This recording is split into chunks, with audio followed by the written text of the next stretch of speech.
Kerala and Karnataka, the glow of purity.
അപ്പോൾ അടുത്തൊരു file വരുമ്പോൾ ആ ഫയലിനെ എഡിറ്റ് ചെയ്ത് പേര് മാറ്റും, ഫയൽ നമ്പർ മാറ്റും, ഡേറ്റ് മാറ്റും, അടിച്ചു വിടും. കാരണം ഫയൽ പുതുതായിട്ട് ടൈപ്പ് ചെയ്യേണ്ടെന്ന് ആവശ്യമില്ല. അതുപോലെയാണ് നമ്മുടെ രാജ്യത്തെ ഏറ്റവും വലിയ തൊഴിലാളി സംഘടനയായി ഈ സംഘടന മാറിയെന്ന് കാണാൻ സാധിക്കും. അത് കഴിഞ്ഞ് അന്ന് ഭരിച്ചുകൊണ്ടിരിക്കുന്ന കോൺഗ്രസ് സർക്കാരാണ്. ആ സർക്കാർ ഹിതപരിശോധനയിൽ 89 ഭാരതീയ മസ്ദൂർ സംഘം 1-ാം സ്ഥാനത്തെത്തി. പക്ഷേ ഔദ്യോഗികമായി പ്രത്യേകതയും അതാണ്, അധികാരത്തിന്റെ കസേരയ്ക്ക് പിന്നാലെ പോവാതെ തൊഴിലാളികളുടെ ഒപ്പം നിൽക്കാനുള്ള ഒരു മനോഭാവം നമ്മുടെ കൂടെ ഉണ്ടാവണം. അവനൊരു ബുദ്ധിമുട്ട് വരുമ്പോൾ, അവനൊരു അവശത വരുമ്പോൾ, ആ കുടുംബത്തിന് ഒരു മരണം സംഭവിക്കുമ്പോൾ ആ യൂണിറ്റ് ശക്തമായ ഇടപെടലുകൾ നടത്തണം, അവനെ സഹായിക്കാനുള്ള മനോഭാവം നടത്തണം. ഇങ്ങനെ ഭാരതീയ മസ്ദൂർ സംഘം തന്നെ ഒരു കാഴ്ചപ്പാട് തന്നെ മറ്റുള്ളവരെ സഹായിച്ചുകൊണ്ട് വെറും ഒരു തൊഴിലാളി സംഘടനയല്ല. ഈ രാഷ്ട്രത്തെ സ്നേഹിക്കുന്ന തൊഴിലാളി സമൂഹത്തെ വാർത്തെടുക്കുന്നതോടൊപ്പം അവന്റെ കുടുംബത്തിന്റെ കണ്ണീരൊപ്പം നമുക്ക് സാധിക്കണം. അതിനുവേണ്ടിയാണ് ഭാരതീയ മസ്ദൂർ സംഘം കുറച്ച് വർഷങ്ങളായി യൂണിറ്റ് പ്രവാസം എന്നുള്ള രീതിയിൽ കൃത്യമായ ഒരു കാര്യക്രമ പരിപാടി നടന്നുകൊണ്ടിരിക്കുകയാണ്. ഇന്ന് നമ്മുടെ കാസർഗോഡ് ജില്ലയിലടക്കം 60ഓളം യൂണിറ്റ് പ്രവാസം നടത്തുകയാണ്. കാരണം നമ്മുടെ സംഘടന എന്ന് പറയുന്നത്, നട്ടൽ എന്ന് പറയുന്നത് യൂണിറ്റുകളാണ്. ആ യൂണിറ്റുകളിൽ കൃത്യമായ യോഗം കൂടുന്നുണ്ടോ, കൃത്യമായ മിനിറ്റ്സ് എഴുതുന്നുണ്ടോ, കൃത്യമായ കാര്യപദ്ധതി നടപ്പിലാക്കുന്നുണ്ടോ, നമ്മുടെ മെമ്പർഷിപ്പ് ക്യാമ്പയിൻ നടത്തുന്നുണ്ടോ, പുതിയ തൊഴിലാളികളെ നമ്മുടെ സംഘടനയിൽ ആകർഷിക്കുന്നുണ്ടോ? കാരണം യൂണിറ്റ് തല പ്രവർത്തനത്തിലൂടെ വന്ന പ്രവർത്തകന്മാർക്ക് മാത്രമേ ആ പ്രവർത്തകന്മാരുടെ വികാരം മനസ്സിലാക്കാൻ സാധിക്കൂ. നിങ്ങളുടെ മുമ്പിൽ ഞാൻ നിൽക്കുമ്പോൾ ഞാനും യൂണിറ്റ് തല പ്രവർത്തകനാണ്. യൂണിറ്റിന്റെ പ്രസിഡന്റും സെക്രട്ടറിയുമായി, പഞ്ചായത്തിന്റെ പ്രസിഡന്റും സെക്രട്ടറിയുമായി മേഖലയുടെ ചുമതല വഹിച്ച് സംഘടന ഇന്ന് അതിന്റെ 70-ാം വർഷം ആഘോഷിക്കുന്നു. ഇന്ന് സംഘം അതിന്റെ ശതാബ്ദി വർഷം ആഘോഷിക്കുന്നു. അപ്പോ നമുക്കൊരു ലക്ഷ്യമുണ്ട്. അവസാനത്തെ തൊഴിലാളി വരെ ഈ കാവി പതാക പിടിപ്പിക്കുക എന്നുള്ള വലിയ ലക്ഷ്യബോധത്തോടു കൂടിയാണ് നമ്മുടെ പ്രസ്ഥാനം പോകുന്നത്. അതുകൊണ്ട് ഇപ്പോൾ ഇന്ന് BMSന്റെ രാജ്യത്താകമാനം തന്നെ യൂണിറ്റ് തലത്തിൽ പ്രവാസി ലക്ഷണത്തോടെ 95 കാലഘട്ടത്തിൽ പറഞ്ഞു, 2025-20 കാലഘട്ടം എത്തുമ്പോഴേക്കും ദേശീയ പ്രസ്ഥാനങ്ങളെല്ലാം തന്നെ ലോകത്തിന്റെ നെറുകയിലെത്തും. അതിനുദാഹരണമാണ് ഇന്ന് ഭാരതീയ മസ്ദൂർ സംഘമടക്കം ഇന്ന് ലോക ട്രേഡ് യൂണിയൻ രംഗത്ത് ILO പോലുള്ള തൊഴിലാളി സമൂഹത്തെ പ്രതിനിധീകരിച്ച് ഇന്ന് പോകുന്നത് BMS ആണ്. ഇങ്ങനെ ഈ സംഘടന വരാൻ കാരണം ഞാൻ പറഞ്ഞു, 38 വർഷം മുമ്പ് ഈ സംഘടന രൂപം കൊടുക്കുമ്പോൾ ഒന്നും പ്രതീക്ഷിക്കാതെ, എനിക്കൊന്നും വേണ്ട, എന്റെ രാഷ്ട്രമാണ്, ഇതിൽ നിന്നൊന്നും കിട്ടില്ല എന്നറിഞ്ഞുകൊണ്ട് പോകാനുള്ള ബസ് കാശ് വരെ കിട്ടാത്ത സ്വന്തം കീശയിൽ നിന്ന് എടുത്തുകൊണ്ടുപോയി ഈ സംഘടനയ്ക്ക് രൂപം കൊടുക്കുമ്പോൾ ഒന്നും പ്രതീക്ഷിക്കാത്ത വന്ന ആളുകളാണ് ഇന്ന് ഈ സംഘടനയുടെ നമുക്കറിയാം. ജൂലൈ 23 നമ്മുടെ സ്ഥാപന ദിനവുമായി ബന്ധപ്പെട്ട് കുടുംബസംഗമം നടത്തുന്നു. എന്തിനാ കുടുംബസംഗമം നടത്തുന്നത്? നമ്മൾക്കിപ്പോ നമ്മളെ മാത്രമേ അറിയൂ. നമ്മളെല്ലാവരും നല്ല വൈറ്റ് ഷർട്ടും നല്ല പാന്റൊക്കെ ഇട്ട് നല്ല ആളായി ഇവിടെ വരും. പക്ഷേ നമുക്ക് ആ കുടുംബത്തിന്റെ പാശ്ചാത്യമായ അല്ലെങ്കിൽ കുടുംബത്തിന്റെ പാശ്ചാത്തലം എന്തെന്ന് SLC ആയാലും +2 ആയാലും ബിരുദാനന്തര ബിരുദമായാലും കായിക രംഗത്തായാലും അവരെ അനുമോദിക്കുക, അങ്ങനെ ഒരു കുടുംബയോഗം നടത്തി നല്ല രീതിയിലുള്ള ഒരു പരസ്പരം അറിഞ്ഞുകൊണ്ട് പ്രവർത്തിക്കുമ്പോഴാണ് മറ്റുള്ളവരെ നമ്മുടെ സഹപ്രവർത്തകരെ കുറിച്ച് നമുക്കറിയാൻ സാധിക്കുന്നത്. അങ്ങനെയാണ് ഭാരതീയ മസ്ദൂർ സംഘം കുടുംബ സംഗമം നടത്തണമെന്ന് പറയുന്നത്. ഈ രീതിയിലുള്ള പ്രവർത്തനം നടത്തിയത് കൊണ്ടാണ് ഇന്ന് ലോക ട്രേഡ് യൂണിയൻ രംഗത്ത് ഏറ്റവും വലിയ നമ്മുടെ മാതൃസംഘടന അതിന്റെ 100 വർഷം ആഘോഷിക്കാൻ പോകുമ്പോൾ നമുക്കറിയാം ആയിരക്കണക്കിന് ലക്ഷക്കണക്കിന് പ്രവർത്തകന്മാരുടെ ധീരബലിദാനവും അതുപോലെ തന്നെ ഒരുപാട് കഷ്ടപ്പാടുകളും സഹിച്ചതിന്റെ നിശബ്ദമായ പ്രവർത്തനത്തിന്റെ ഫലമായിട്ടാണ് ഇന്ന് രാജ്യത്തിന്റെ നിലവിൽ നമ്മൾ ഉദ്ദേശിക്കുന്ന ആളുകൾ എത്തിയിട്ടുള്ളത്. നമ്മൾ ഉദ്ദേശിച്ച ആളുകൾ ഇന്ന് പ്രധാനമന്ത്രിയായാലും രാഷ്ട്രപതിയായാലും ഉപരാഷ്ട്രപതിയായാലും മുഖ്യമന്ത്രിമാരായാലും ഈ തലങ്ങളിലേക്ക് എത്തിയത് ഇതിന്റെ പിന്നിൽ പ്രവർത്തിച്ച നിശബ്ദമായി പ്രവർത്തിച്ച 100 വർഷത്തെ കഠിനാധ്വാനത്തിന്റെ ഫലമാണ്. അതുകൊണ്ട് നമ്മൾക്ക് രാഷ്ട്രമാണ് വലുത്, രാഷ്ട്രീയം പിന്നെയാണ്. രാഷ്ട്രത്തിന്റെ പുനർനിർമ്മാണത്തിൽ നേർവഴിക്ക് പോകുന്നില്ല എന്നുള്ള രീതിയിൽ ഭാരതീയ മസ്ദൂർ സംഘത്തിനുമുണ്ട് എന്ന് നമ്മൾ മനസ്സിലാക്കണം. അതുകൊണ്ടാണ് പറയുന്നത്, നിങ്ങൾക്ക് അധികാരത്തിന്റെ മോഹമുണ്ടോ ഈ തൊഴിലാളി സംഘടനയിൽ വരണ്ട. കാരണം ഇന്ന് നമുക്കറിയാം 7-8 വർഷമായി കേരളത്തിലെ ഭരിച്ചുകൊണ്ടിരിക്കുന്ന കമ്മ്യൂണിസ്റ്റ് ഗവൺമെന്റ് തൊഴിലാളി വിരുദ്ധ ജനവിരുദ്ധ നയങ്ങൾ മുഴുവനായി നടപ്പിലാക്കി ഖജനാവ് കൊള്ളയടിച്ചുകൊണ്ട് പ്രവർത്തിക്കുമ്പോഴും ഇവിടുത്തെ ഏറ്റവും വലിയ തൊഴിലാളി സംഘടന എന്ന് അവകാശപ്പെടുന്ന CIT പോലുള്ള സംഘടന അവരുടെ കൊടി ഇന്ന് AKG സെന്ററിൽ വെച്ചിരിക്കുകയാണ്. അവർക്ക് സമരം ചെയ്യണമെങ്കിൽ അവർക്ക് AKG സെന്ററിന്റെ നിട്ടൂരം ഉണ്ടെങ്കിൽ മാത്രമേ അവർക്ക് സമരം ചെയ്യാൻ സാധിക്കൂ. നമുക്കറിയാം അവരും നമ്മൾ നിൽക്കുകയാണ്. അദ്ദേഹമാണ് കോഴിക്കോട് പോയിട്ട് ലോകസഭയിൽ മത്സരിച്ചത്. അങ്ങനെ അധികാരത്തിന്റെ കേന്ദ്രങ്ങളിൽ കൈയാളുകയും തൊഴിലാളികൾക്ക് വേണ്ടി കണ്ണീരൊപ്പാനാണ് ഞങ്ങൾ പ്രവർത്തിക്കുന്നതെന്ന് പറയുകയും തൊഴിലാളികളുടെ വേർപ്പ് കൊണ്ട് അധികാരത്തിലെത്തിയപ്പോൾ തൊഴിലാളികളുടെ ധാർമ്മികമായ ഉത്തരവാദിത്വം നിറവേറ്റാൻ ഈ സംസ്ഥാനം ഭരിച്ചുകൊണ്ടിരിക്കുന്ന ഗവൺമെന്റിന് സാധിക്കുന്നില്ല എന്ന് നമുക്ക് കാണാൻ സാധിക്കും. അതുകൊണ്ട് ഭാരതീയ മസ്ദൂർ സംഘം പറയുന്നു, തൊഴിലാളികൾക്ക് വേണ്ടി പ്രവർത്തിക്കുന്നവർ തൊഴിലാളികളുടെ കൂടെയാണ്.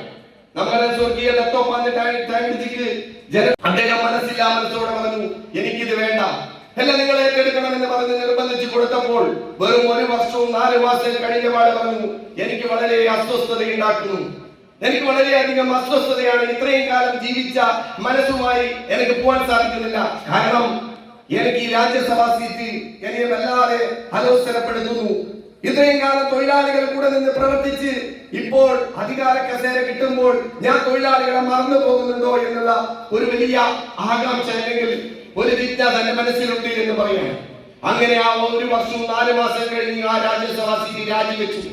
തന്റെ 83ാമത്തെ വയസ്സിൽ ലോകത്തോട് വിട പറയുമ്പോൾ ഭാരതീയ മസ്ദൂർ സംഘം എന്ന് പറയുന്ന തൊഴിലാളി സംഘടന വെള്ളവും വളവും നൽകി ലോകത്തിലെ ട്രേഡ് യൂണിയൻ രംഗത്ത് ഏറ്റവും വലിയ തൊഴിലാളി സംഘടനയാക്കി മാറ്റാൻ കാരണം നിസ്വാർത്ഥമായും ആത്മാർത്ഥമായും പ്രവർത്തിച്ചത് കൊണ്ടാണ്.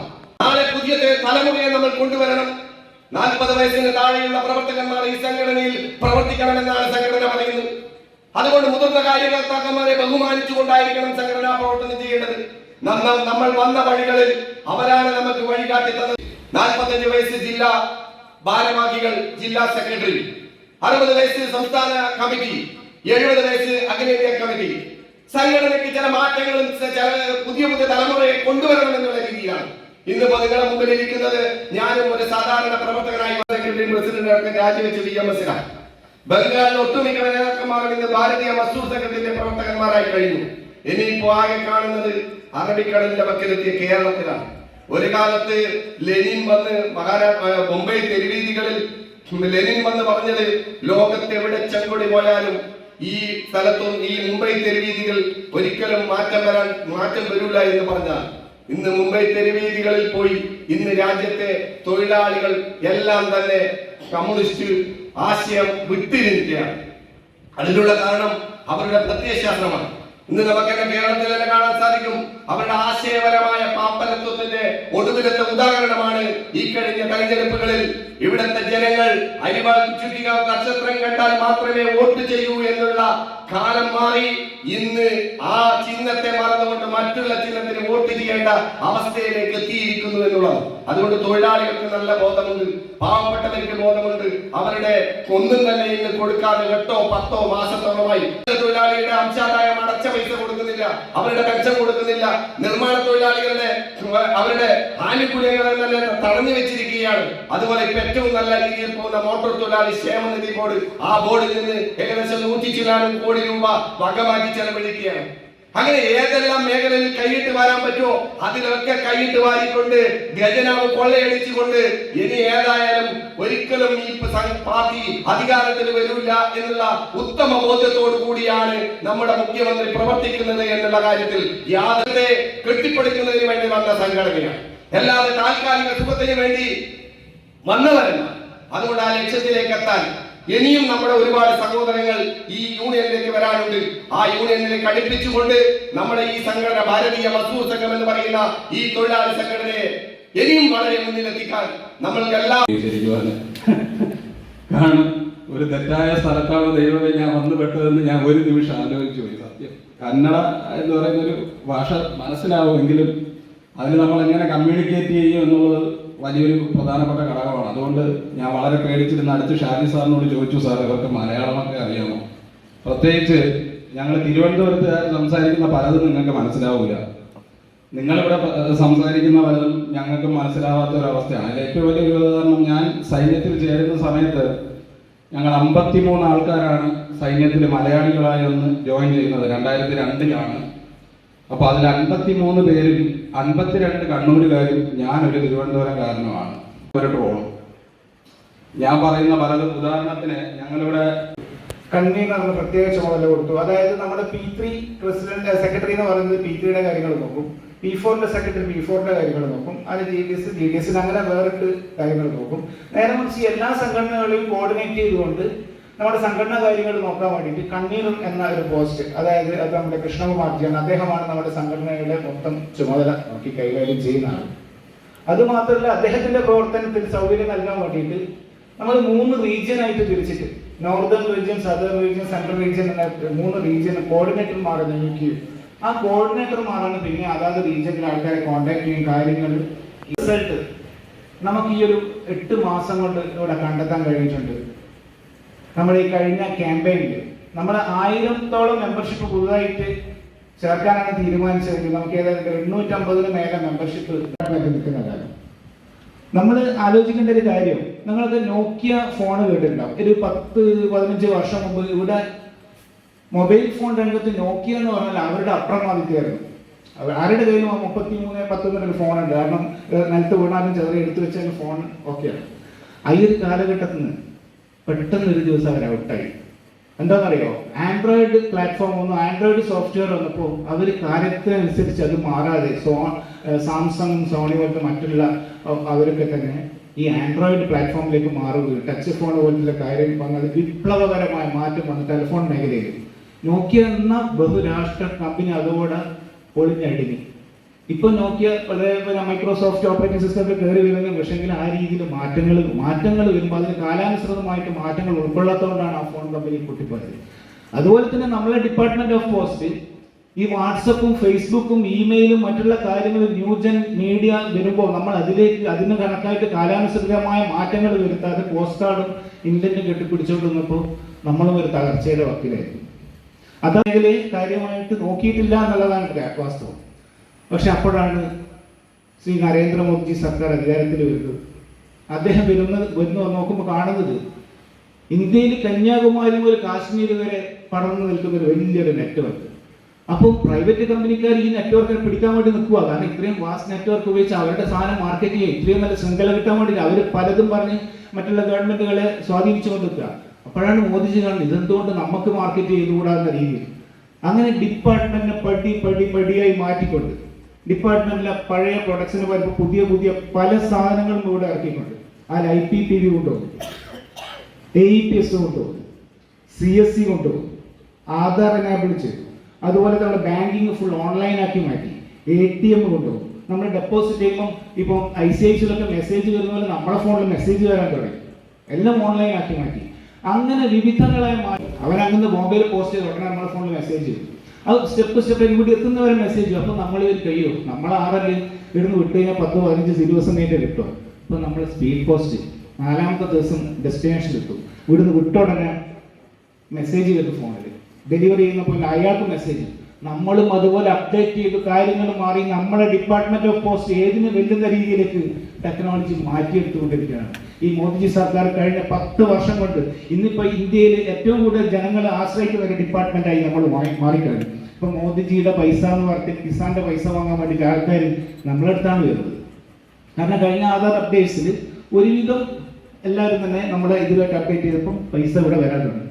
ആൾക്കാർ സാധാരണക്കാർ നമ്മളെ ആക്സസ് ചെയ്യാൻ തുടങ്ങി.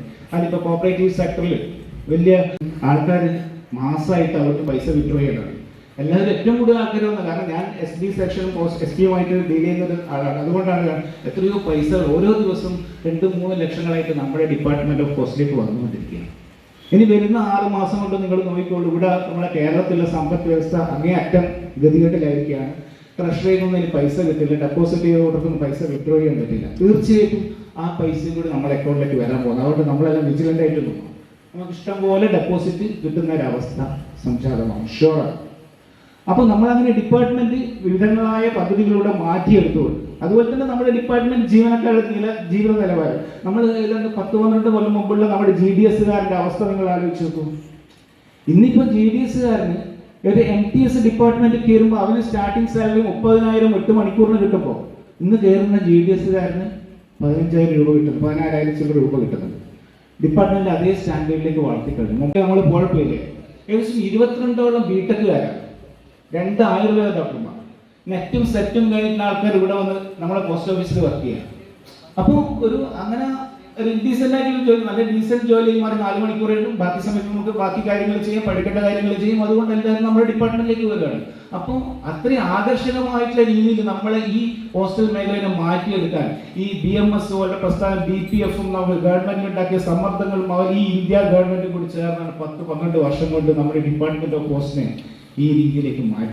KSRTC-ക്കൊന്നും ശമ്പളം കൊടുക്കാൻ കഴിയുന്നില്ല. കഴിഞ്ഞ 2 മാസത്തെ ശമ്പളമാണ് ഇപ്പം കൊടുക്കുന്നത്. 5 DA പെൻഡിങ് ആണ്. നമുക്കോ 31-ാം തീയതി ഒരു ഡേറ്റിന്റെ കോവിഡ് കാലത്ത് പോലും നമുക്ക് സാലറി കിട്ടിയിരുന്നു.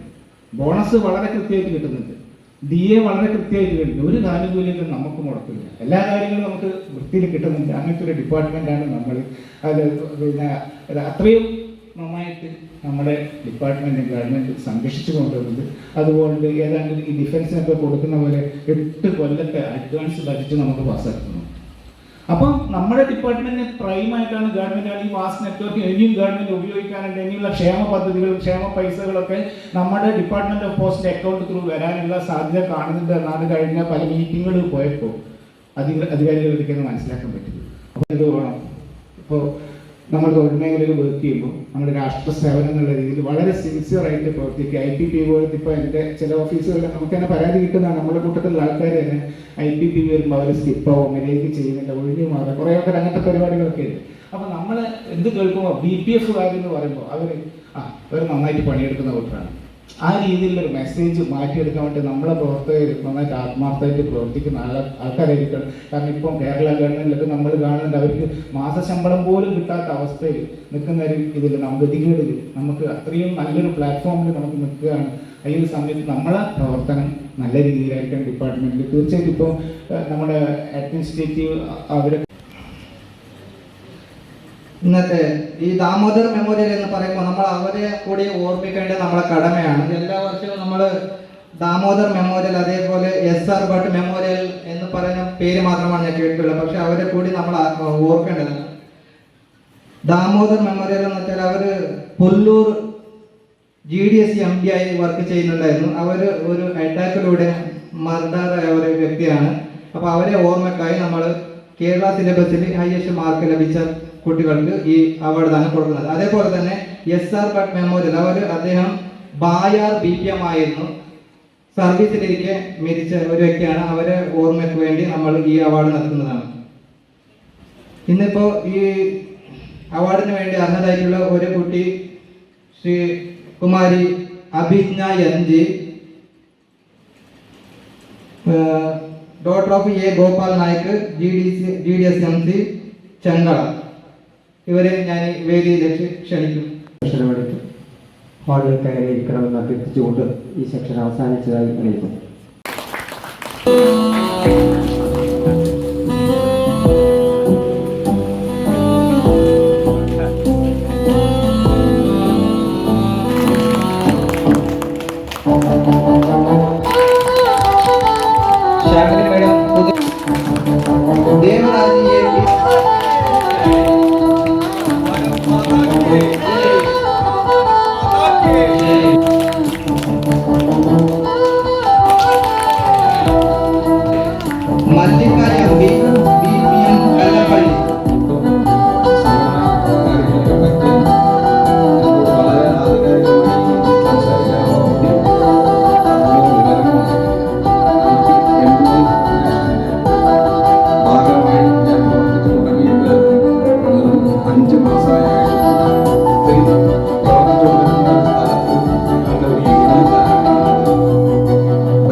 കുറിച്ച് അതിൻ്റെ വളർച്ച വിശദമായി പറഞ്ഞുകൊണ്ട നമ്മുടെ സംഘടന എങ്ങനെ മുന്നോട്ടേക്കണമെന്ന് പറഞ്ഞുകൊണ്ട ശ്രീ KV ബാബു അവർക്ക് പറഞ്ഞുകൊണ്ട് അടുത്തതായി നമ്മുടെ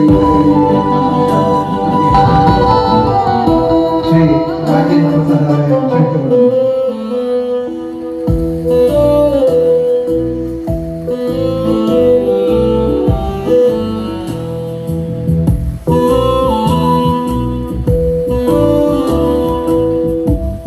Shri Krishnakumar P3 circle president Shaji sir, Gangadharan, മറ്റു വേദികളിലുള്ള വിചാരത്തെ സഹോദരി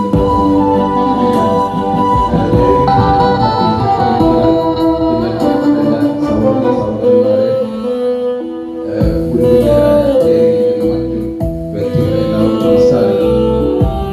ശരിക്കും പറഞ്ഞാൽ ഈ കാസർഗോഡ് നടക്കുന്ന പരിപാടി ഞാൻ ക്ഷണിക്കപ്പെട്ട ഒരാളല്ല. ഒരു ആവശ്യത്തിന് വന്നതാണ് നമ്മുടെ സുഹൃത്തുക്കളെ കാണാൻ. അപ്പോൾ വരുന്ന സമയത്താണ് ഈ ഒരു പരിപാടി ഇവിടെ നടക്കുന്നത് അറിയുകയും ഈ പരിപാടിയിലേക്ക് ഞാൻ വരാം എന്ന് കൃഷ്ണകുമാറിനെ എന്തൊക്കെയോ സംഘടനയ്ക്ക് വേണ്ടി ചെയ്യുമെന്നുള്ള പ്രതീക്ഷയാണ്. അതുകൊണ്ട് ഞാൻ പറഞ്ഞു വരുന്നത്, നമ്മളിത് ഭരിക്കുന്ന പാർട്ടിയുടെ ആളുകളാണ്. പക്ഷേ നമ്മൾക്ക് വേണ്ട രീതിയിൽ അതിൽ കയറിപ്പറ്റാൻ അധികാര മേഖലകളിൽ സ്വാധീനം ചെലുത്താൻ സാധിക്കുന്നുണ്ടോ എന്നുള്ളത് നമ്മൾ പരിശോധിക്കേണ്ടതാണ്. അതെങ്ങനെയാണ് അധികാര മേഖലകളിൽ നമുക്ക് സ്വാധീനിച്ചുകൊണ്ട് നമ്മുടെ പ്രവർത്തകന്മാരെ സഹായിക്കേണ്ടത്? ഇനിയുള്ള 5 വർഷം നമ്മൾ ചിന്തിക്കണം. അതിനാരെയാണ് ബന്ധപ്പെടുന്നത്? അറിയാത്ത കാര്യങ്ങൾ ചോദിച്ചാൽ ഈ മേഖലയിലെ പ്രശ്നങ്ങളും നിയമത്തിന്റെ ജില്ലാ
City Gold, Gold and Diamonds, Kerala and Karnataka, the glow of purity.